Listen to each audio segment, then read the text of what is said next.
Un adolescent évite sa mère parce qu'elle est vieille. Un jour, il lui demande pourquoi elle lui a donné naissance. Après qu'elle se soit retrouvée à l'hôpital suite à une de leurs disputes, il découvre qu'elle n'est pas sa mère biologique.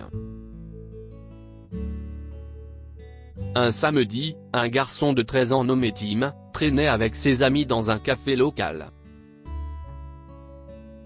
Ces adolescents passaient généralement tout le week-end ensemble, avant de se retrouver la semaine suivante à l'école. Ce jour-là, Gloria, la mère de Tim, a voulu changer sa routine en l'invitant à regarder un nouveau film de super-héros avec elle. Bien que cela ne l'intéresse pas, elle voulait passer plus de temps avec son fils et savait qu'il adorait regarder des films de super-héros.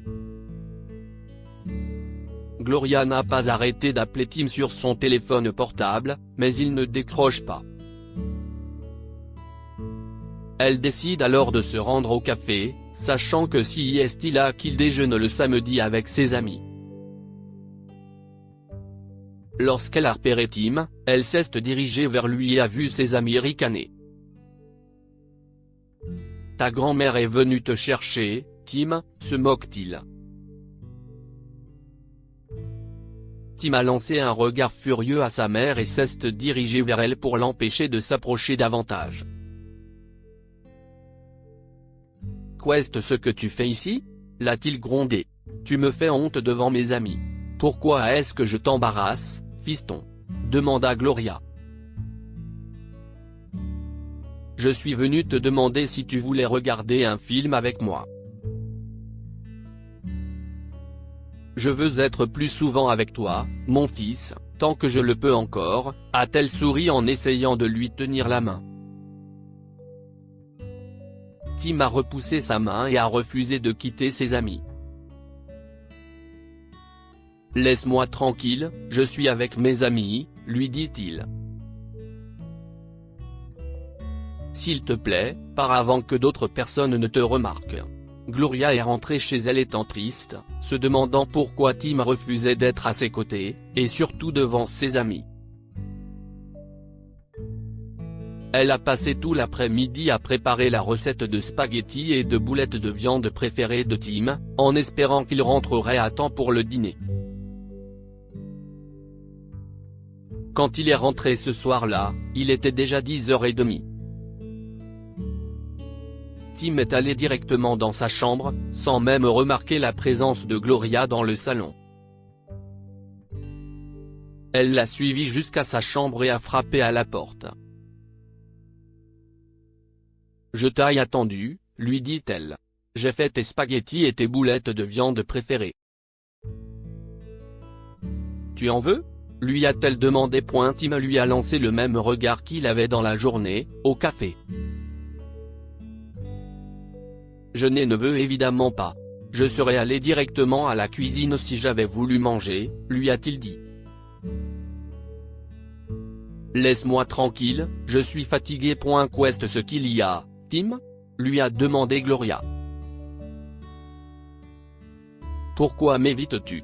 Avant, nous étions inséparables. S'il te plaît, » a encore supplié Tim. « Laisse-moi tranquille. Tu n'aimeras pas ce qui va se passer ensuite. »« Qu'est-ce qui ne va pas ? » demanda encore Gloria. « Je suis inquiète pour toi, Tim. Je sais à peine ce qui se passe dans ta vie, » dit-elle en essayant de se rapprocher de lui. « Tu es une vieille femme tellement ennuyeuse. Tout le monde pense que tu es ma grand-mère. Pourquoi m'as-tu mis au monde ? dit-il, irrité que Gloria continue à le harceler. Gloria a ressenti une douleur dans la poitrine après avoir entendu Tim lui crier dessus de cette façon. Avant qu'elle n'ait pu répondre, Tim a pris son sac à dos et est sorti en courant. « Tim !» criait Gloria. « Où vas-tu ?» a-t-elle dit, en le suivant dans les escaliers et en sortant par la porte d'entrée. Tim a enfourché son vélo et a quitté la rue. Gloria a essayé de l'appeler et de lui courir après, mais il était trop rapide. Puis, elle s'est évanouie devant la maison d'un de ses voisins. Lorsque Tim est rentré chez lui tard ce soir-là, une voisine se tenait debout devant leur porte d'entrée. « Où étais-tu, Timothy » cria-t-elle. « Pourquoi cela vous intéresse-t-il ? Est-ce que ma vieille mère vous a demandé de m'attendre parce qu'elle ne réussissait pas à dormir ?» lui a-t-il demandé. « Tu es tellement ingrat » dit la voisine en attrapant Tim par le col. « Tu as provoqué une crise cardiaque à ta mère. Je ne lui ai pas demandé de me donner naissance. Pourquoi s'est-elle forcée à avoir un enfant, maintenant elle est contrariée que je ne sois pas le fils qu'elle voudrait que je sois ?» dit Tim froidement. Sa voisine s'est mise à rire. « Te mettre au monde ?» dit-elle en entraînant Tim chez elle. « Tu veux la vérité ? Je vais te la donner afin que tu arrêtes de parler grossièrement de ta mère qui t'a tout donné. » Quand ils sont arrivés, elle lui a tendu un dossier avec des documents concernant l'adoption et le traitement de Tim. « Ta mère voulait tellement ne pas te le dire.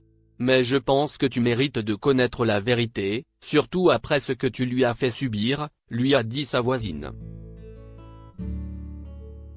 Tim a lu les documents et a vu ses papiers d'adoption ainsi que le diagnostic de sa maladie cardiaque.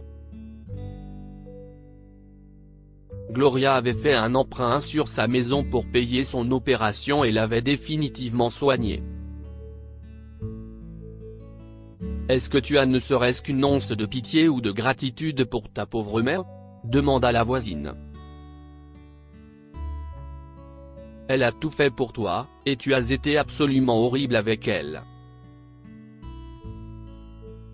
Tim pouvait sentir les larmes couler sur son visage. Il se sentait à cause de la façon dont il a traité sa mère, réalisant qu'elle avait toujours eu son intérêt à cœur. Il a pris son vélo et s'est précipité à l'hôpital où se trouvait sa mère. En larmes, il a demandé à l'infirmière de le conduire à l'unité de soins intensifs où sa mère était en convalescence. Tim a eu le cœur brisé de voir sa mère avec autant de fils attachés à son corps. Il s'est précipité à ses côtés et lui a tenu la main. « Je suis tellement désolé, maman » a-t-il commencé à dire. « J'ai été le pire des fils. S'il te plaît, guéris. Je te promets que nous passerons beaucoup plus de temps ensemble » a-t-il supplié. Il a fallu à Gloria 2 mois de plus pour se rétablir complètement, et elle a dû changer son mode de vie pour réduire le risque d'une nouvelle crise cardiaque. Depuis lors, Tim l'accompagne dans ses exercices et leur prépare chaque jour des aliments sains pour le cœur. Que pouvons-nous apprendre de cette histoire ? Chérissez le temps que vous passez avec vos proches avant qu'il ne soit trop tard. Tim était un adolescent ingrat qui ne voulait être qu'avec ses amis. Lorsqu'il a réalisé tout ce que sa mère avait fait pour lui, il a changé Davis et a fait en sorte de profiter au maximum du temps qu'il passait avec elle. Les parents cachent généralement leur douleur à leurs enfants, mais cela ne veut pas dire qu'ils n'ont pas mal. Tim n'a jamais su à quel point sa mère s'était sacrifiée pour lui. Ce n'est que lorsqu'elle luttait pour sa vie à l'hôpital qu'il a découvert les sacrifices que Gloria a dû faire pour l'élever. Partagez cette histoire avec vos amis. Elle pourrait illuminer leur journée et les inspirer. Cette histoire est inspirée de la vie quotidienne de nos lecteurs et rédigée par un écrivain professionnel. Toute ressemblance avec de véritables noms ou lieux est une pure coïncidence. Toutes les images sont utilisées uniquement à des fins d'illustration. Partagez votre histoire avec nous. Elle changera peut-être la vie de quelqu'un. Si vous souhaitez partager votre histoire, envoyez-nous un mail à info@amomama. Comme point, abonnez-vous à Amomama sur Google News.